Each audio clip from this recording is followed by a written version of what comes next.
Yogi Babu sir வந்து கதையை கேட்காம வந்துட்டார், படத்தில் நடிக்க வந்தார்.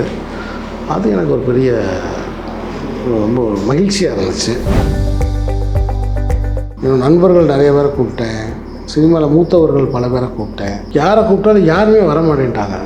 ஏன்னு எனக்கு தெரியல.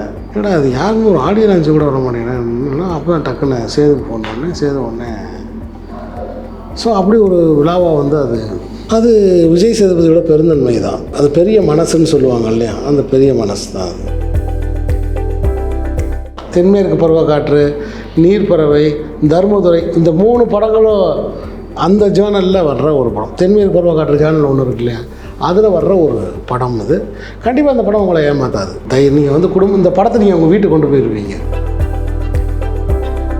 எனக்கு என்னமோ இந்த படத்துக்கு போகும்போது ஒரு 10th வாத்தியார் வந்து ஸ்டூடெண்ட்ஸை கூட்டிகிட்டு ஒரு கிராமத்துக்கு போன மாதிரி தான் இருந்துச்சு. நான் யார்ட்டையும் எப்பவுமே கடுமையாக நடந்துக்கிறவன் கிடையாது. கோபமாக பேச மாட்டேன், சாந்தமாக இருப்பேன். அவங்கள முதல்ல இயல்பாக இருக்க விடுவேன்.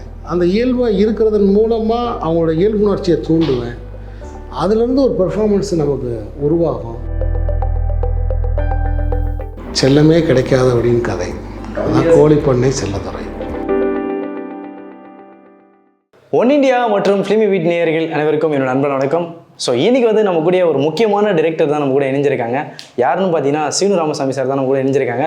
ஸோ அவங்கள பார்க்க போகிறோம், அவங்கள மீட் பண்ணி நிறைய விஷயத்தை நம்ம பேச போகிறோம். அதுலேயும் முக்கியமாக வந்து கோழிப்பண்ணை செல்லதுரையை பற்றி அதிகமான விஷயம் கேட்க போகிறோம். ஸோ அவர் மீட் பண்ணலாம். வணக்கம் சார். வணக்கம். வணக்கம். எப்படி சார் இருக்கீங்க? நல்லா இருக்கேன் சார். ட்ரைலர் பார்க்க முடிஞ்சது கோழிப்பண்ணை செல்லதுரை. ஸோ பார்க்கும்போதே அதில் நிறைய விஷயம் வந்து உங்கள் கதைக்கு தேவையான நிறைய விஷயம் இருக்குது. அதே மாதிரி நீங்கள் சொல்ல வேண்டிய விதமும் நீங்கள் யூஸ் பண்ணுற கேரக்டரும் வந்து அந்தளவுக்கு பேச வேண்டிய கேரக்டராகவே இருக்குது. ஸோ இந்த ப்ராசஸ் எப்படி சார் ஸ்டார்ட் ஆச்சு?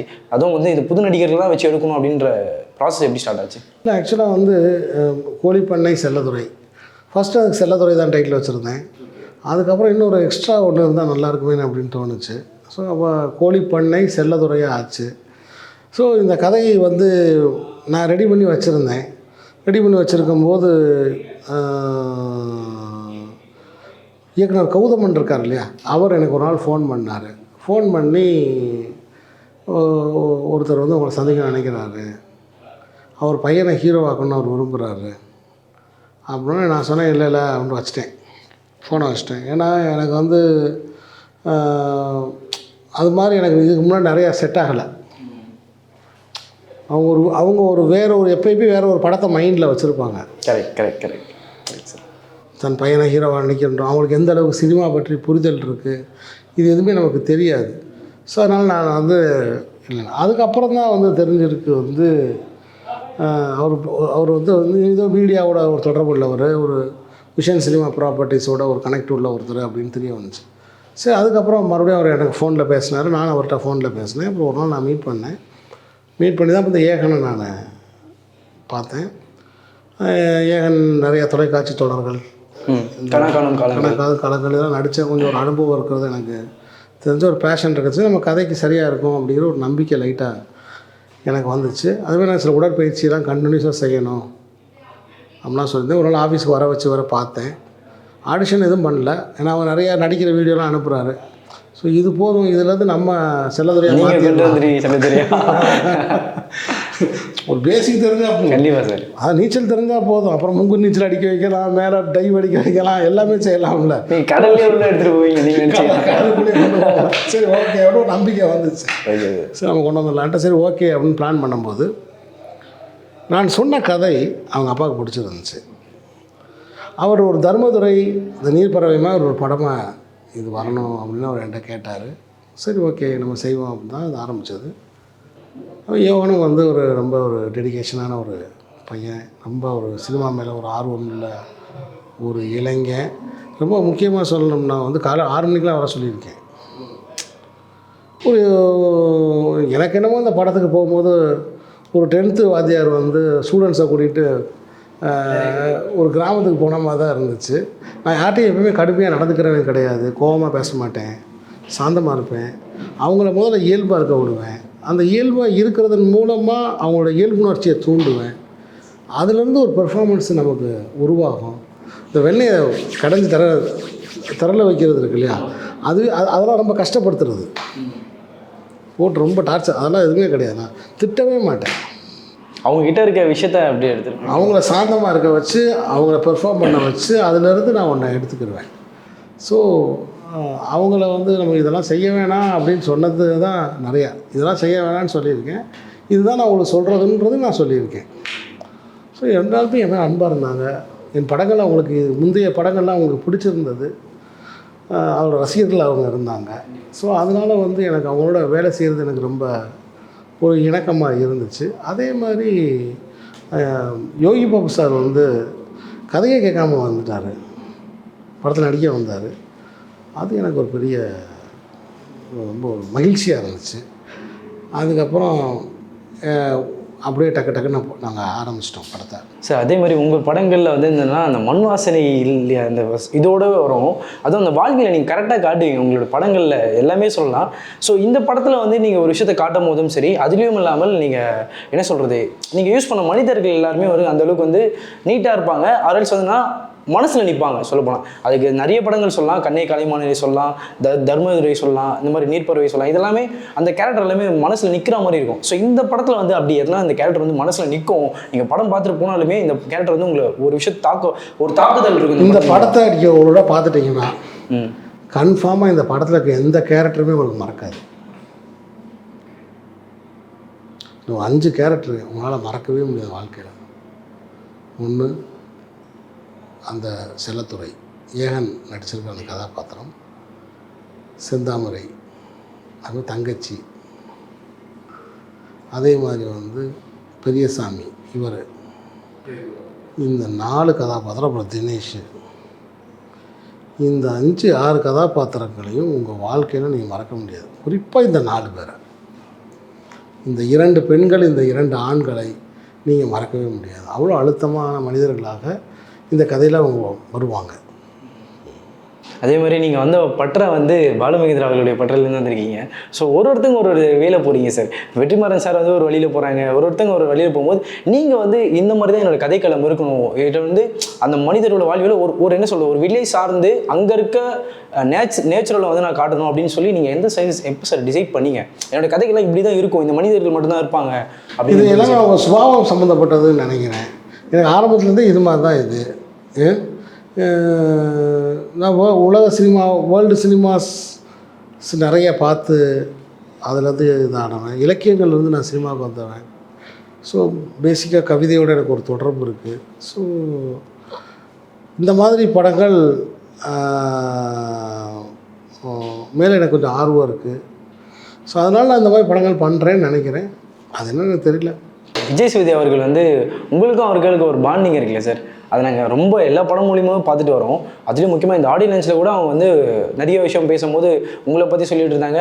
உங்களுக்காக அந்த சப்போர்ட்டிவாக வர ஒரு விதம் இருக்குல்ல சார், அவர் எப்படி சார், எப்படி உங்களுக்கு பழக்கமானார், எப்படி அவர் கூட அந்த ஒரு பாண்டிங் இப்போ வரைக்கும் ஒரு என்ன சொல்ல ஒரு ஒரு குரு சிஷ்யன்றதை விட ஒரு நட்பின் ஒரு பாண்டிங் ஒன்று இருக்குல்ல சார், அதில் அது எப்படி சார் உருவாச்சு? இல்லை, அதாவது என்னென்னா அது வந்து விஜய் சேதுபதி பெருந்தன்மை, அன்பு, இன்னும் சொல்லப்போனால் எனக்கு தர முக்கியத்துவம், எனக்கு அது அந்த முக்கியத்துவம் அப்படிங்கிறது அது ஆச்சரியமாக இருக்குது. அதே சமயத்தில் இன்னொரு பக்கம் எனக்கு பெருமையாகவும் இருக்குது. உண்மையிலே வந்து விஜய் சேதுபதியோட நான் 4 படங்கள் பண்ணியிருக்கேன். இந்த 4 படங்கள் பண்ணதுக்கு சேது எனக்கு கொடுக்குற அந்த அன்பு அப்படிங்கிறது உண்மையிலே எனக்கு ரொம்ப சந்தோஷம். குறிப்பாக இந்த கோழிப்பண்ணை செல்லத்துறைக்கு சேது வந்தது நான் கேட்டோடனே, நிறைய பேரை நான் கேட்டேன், யாருமே வரல.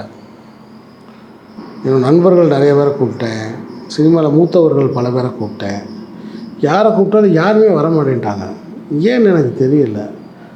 ஏடா அது யாருமே ஒரு ஆடியோ லான்ச்சு கூட வர மாட்டேங்கன்னா, அப்போ தான் டக்குன்னு சேதுக்கு ஃபோன் பண்ணேன். சேது உடனே ஸோ அப்படி ஒரு விழாவாக வந்து அது இருந்துச்சு. நம்ம நண்பர் சுரேஷ் காமாட்சி, என்னுடைய இனிய நண்பர், அவர் வந்தார் ஆடியோ லான்ச்சுக்கு.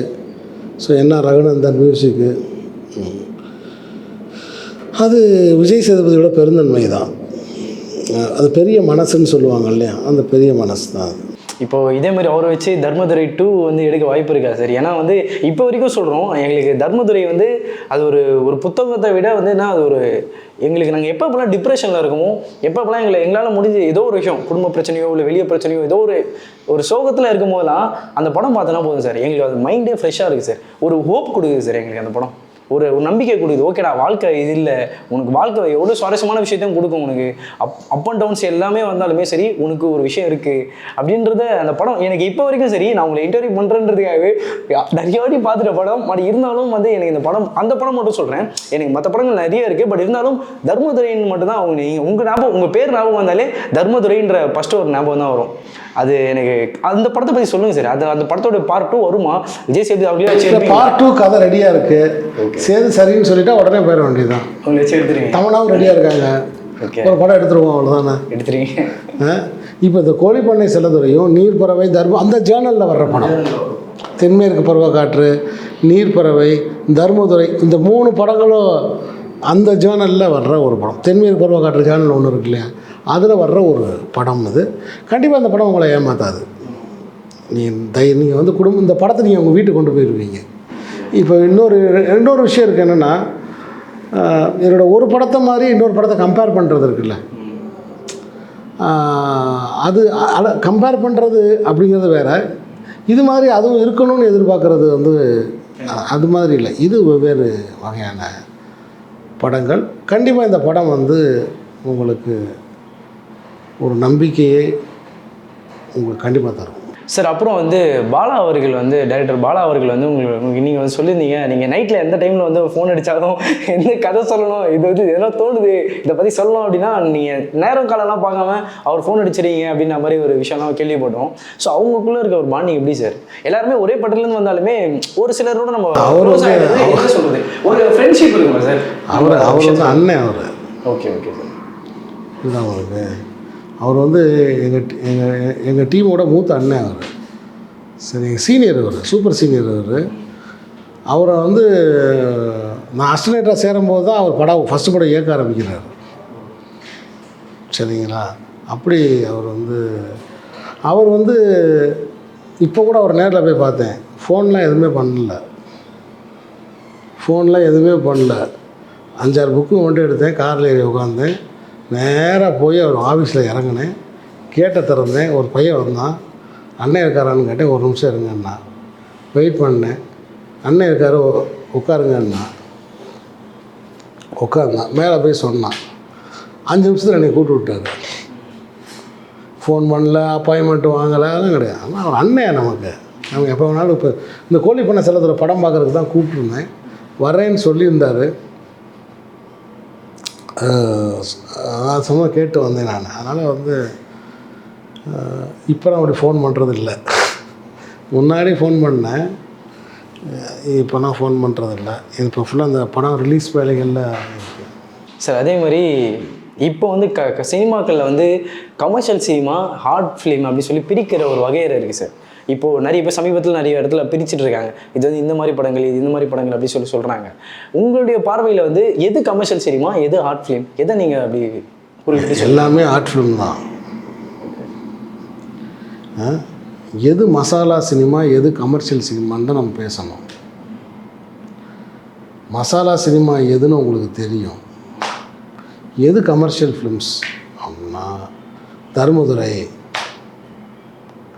இப்போ ஒரு படம் வாழை, இப்போ நம்ம இந்த கோழிப்பண்ணை செல்லதுரை, இது மாதிரி படங்கள்லாம் கமர்ஷியல் படங்கள்.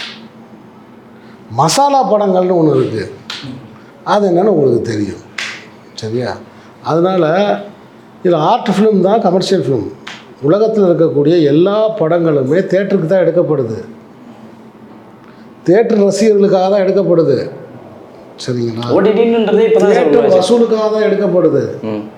அப்போ தமிழ்நாட்டில் இருக்கக்கூடிய தியேட்டர் வசூலுக்கு தான் எல்லா படமும் எடுக்கப்படுது. அப்போ அந்த விருதுகள் அப்படிங்கிறது நமக்கு அங்கீகாரம், நமக்கு அடையாளங்கிறது என்ன? தமிழ் மக்களோட அன்பு தான். சரிங்களா? ஸோ அதனால் இந்த படம் வந்து உள்ளூர் மக்களையும் தமிழ்நாட்டு மக்களையோட இதயத்திலும் இடம் பிடிக்கும், உலக மக்களோட இடத்துலையும் இடம் பிடிக்கும். அந்த மாதிரி இந்த படத்தை நம்ம எடுத்திருக்கோம். 2 பேருக்குமான ஒரு படமாக இது உருவாகியிருக்கு. அப்படிங்கிறது இந்த நேரத்தை தெளிவுபடுத்த நான் விரும்புகிறேன். அதே மாதிரி இந்த படத்தில் யூஸ் பண்ணியிருக்க சாங்ஸ் எல்லாமே பார்த்தேன் சார். சில சாங்ஸ்லாம் ரொம்ப குறிப்பிட்டு சொல்கிற அளவுக்கு மைண்டில் நிற்குது. ஸோ இதோட ப்ராசஸ் எப்படி போச்சு, உள்ளே இருக்க மியூசிக்லாம் எப்படி ஒர்க் பண்ணியிருக்காங்க? ரகுநந்தன் என்னுடைய இசையமைப்பாளர் ரகுநந்தன். நான் இசை மலைன்னு ஒரு பட்டமே கொடுத்துருக்கேன். இந்த படத்தில் தென்மேற்கு பறவை காற்று நீர் பறவை இந்த 2 படத்தையும் தாண்டுற அளவுக்கு இந்த படத்தில் ரகுநந்தனோட பங்களிப்பு இருக்குது. குறிப்பாக வந்து நாங்கள் இதில் வந்து எஸ்பிபி பாலசுப்ரமணியன் சாரோட சன் அவரை வந்து நாங்கள் இதை பயன்படுத்தியிருக்கோம். அதே மாதிரி வந்து அவர் ஒரு பாட்டு பாடியிருக்காரு, ஏழே ஏழே என் சாமி ஒன்றை இங்கே பார்க்குமான்னு ஒரு பாட்டு, விஜய் லிரிக்ஸு. இந்த பாட்டை நான் ட்ரிபியூட் டு எஸ்பிபி சார். ஏன்னா என் படத்தில் அவர் பாடணும்னு ஆசைப்பட்டேன். அவர் திடீர்னு அவர் போயிட்டார். அப்போ அந்த இரங்கல் கூட்டத்தில் சொன்னேன், நான் ஒரு கதை வச்சுருக்கேன், அந்த கதையில் அவர் பாடணும், அதை நீங்கள் தான் வந்து பாடி கொடுக்கணும்னு எஸ்பிபி சரண்கிட்ட கேட்டேன். சரின்னு சொன்னார். அவரை கரெக்டாக கூப்பிட்டு வந்து பாட வச்சிட்டேன். ஏன்னா ஸோ அந்த பாட்டு ரொம்ப சிறப்பாக இருக்குது. அதே மாதிரி இந்த படத்தில் வந்து சின்மயி பாடியிருக்காங்க. கங்கை அமரன் அவர்களோட லிரிக்ஸில் சின்மயி பாடியிருக்காங்க. வைரமுத்தர் லிரிக்ஸ் எழுதியிருக்காரு ஒரு பாட்டு. அரவிந்தாக்ஷன் யார் வீட்டு மகளோ தாய் வீடு வந்தது பிள்ளை நீர்ப்பறவை பாடினார்ல, அந்த பாடகர் கிட்டத்தட்ட 12 வருஷம் கழிச்சு இன்னொரு பாட்டு பாட வர்றாரு. அதே டீம் வர்றாங்க வர்றதுக்கு. அதுக்கப்புறம் சைந்தவி அப்போ நீர்ப்பறவையில் வந்து இந்த மீனுக்கு அந்த பாட்டு பாடினாங்கன்னு நினைக்கிறேன். அதுக்கப்புறம் வந்து விஜய் ஜேசுதாஸ் ஃபஸ்ட் டைம் பாடியிருக்காரு. ரொம்ப அற்புதமான பாட்டு, கையேந்தி நிற்பான் கடவுளேன்னு. ஸோ எல்லா ஒரு இதில் ரொம்ப முக்கியமான ஒரு பாட்டு இருக்குது, ஒரு டிரான்ஸ்ஜெண்டர் சம்மந்தமான பாட்டு. அவங்க எல்லாருமே ஒரு மாதிரி குறையாக இதாக காமிச்சிக்கிட்டு இருக்காங்க. மீடியாலே அவங்கள பற்றி ஒரு ஆரோக்கியமான ஒரு பார்வை இல்லாமல் இருக்கும்போது அவங்கள பற்றி ஒரு ஆரோக்கியமாக ஒரு பாட்டு. தேவதையை போலன்னு ஒரு பாட்டு, திருநங்கைகளை பெருமைப்படுத்துகிற ஒரு பாட்டு இந்த படத்தில். ஸோ இந்த படம் நீங்கள் இந்த மியூசிக் ஆல்பத்தை கேட்டாலே இந்த படத்தை பார்க்கணும் முடிவு பண்ணிடுவீங்க. ஆமாம் சார், அதை பார்க்கும்போது சில சாங்ஸ்லாம் முக்கியமாக அந்த அளவுக்கு தோணுச்சு. நல்லா ரொம்ப நல்லா வந்துடும். காலத்தால் அழியாத பாடல்களாக இது உருவாகிருக்கு. தர்மதுரையில் அந்த ஆண்டிப்பட்டி மாதிரி இந்த படத்துக்கும் ஒரு அவார்டு. ஆண்டிப்பட்டி நான் சொல்கிறது நல்லா புரிஞ்சுங்க. ஆண்டிப்பட்டி மாதிரி இதில் ஒரு பாட்டு இருக்குது, பொன்னான கொட்டப்பிள்ளைன்னு ஒரு பாட்டு. ஸோ எப்படி உங்களுக்கு ஆண்டிப்பட்டி பார்த்துட்டு ஸ்டாலின் அவர்கள் எப்படி உங்களை வந்து கூப்பிட்டு ஒரு பாராட்டு தெரிவித்தாரோ அதே மாதிரி இதுலேயும் வந்து ஒரு கண்டிப்பாக எனக்கு வந்து என்னென்னா முதல்வர் அவர்களுடைய அந்த பெண்களுக்கான இலவச பஸ்ஸு விட்டார் பார்த்தீங்களா, அதை பற்றிலாம் நாங்கள் இதில் டிஸ்கஸ் பண்ணுறோம். ஒரு டைலாக்ல பேசுகிற மாதிரி வச்சுருக்கோம். அதேமாதிரி அரசு மருத்துவமனையில் இருக்க மருத்துவர்களை பெருமைப்படுத்தியிருக்கோம். அரசு மருத்துவமனையை கொண்டாடி இருக்கோம். நல்ல விஷயங்களை மக்களுக்கு கொண்டு போய் சேர்ப்போம். என்ன சொல்கிறீங்க, சொல்லுவோம். ஸோ கோழிப்பண்ணை செல்லத்துறை 20ஆம் தேதி திரைக்கு வருகிறது. சார் அதே மாதிரி புத்தகம் வந்து ஒரு மனிதரோட வாழ்க்கையில் எப்படி சார் ஒர்க் அவுட் ஆகுது? ஏன்னா டைரக்டர் எல்லாருமே வந்து ரைட்டர் ஒரு சைடு இருந்தாலுமே டைரக்டர்ஸ் எல்லாருமே புத்தகம் படிங்க, நிறைய டைரக்டர்ஸ் வந்து புத்தகம் படிங்கன்னு சொல்லி ரெஃபர் பண்ணுறேன் இருக்காங்க.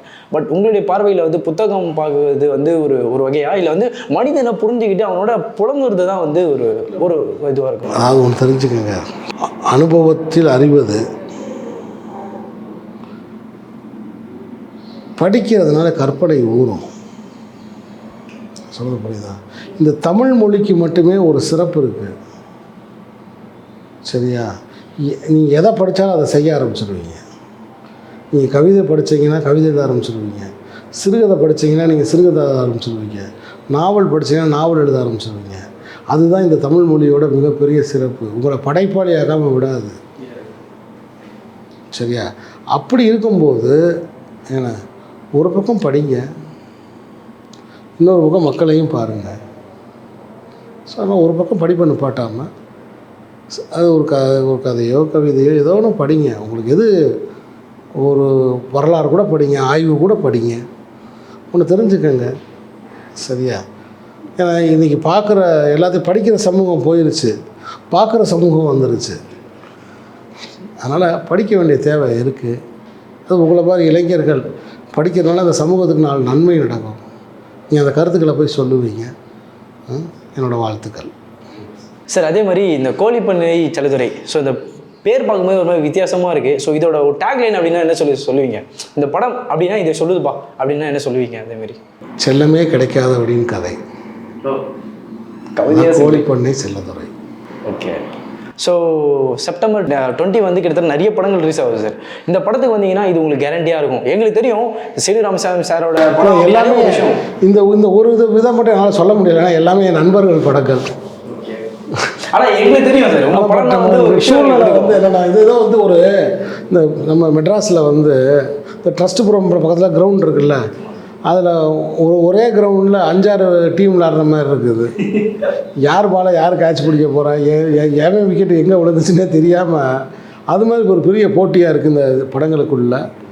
ஸோ எல்லோருக்கும் என்னுடைய வாழ்த்துக்கள். வணக்கம்.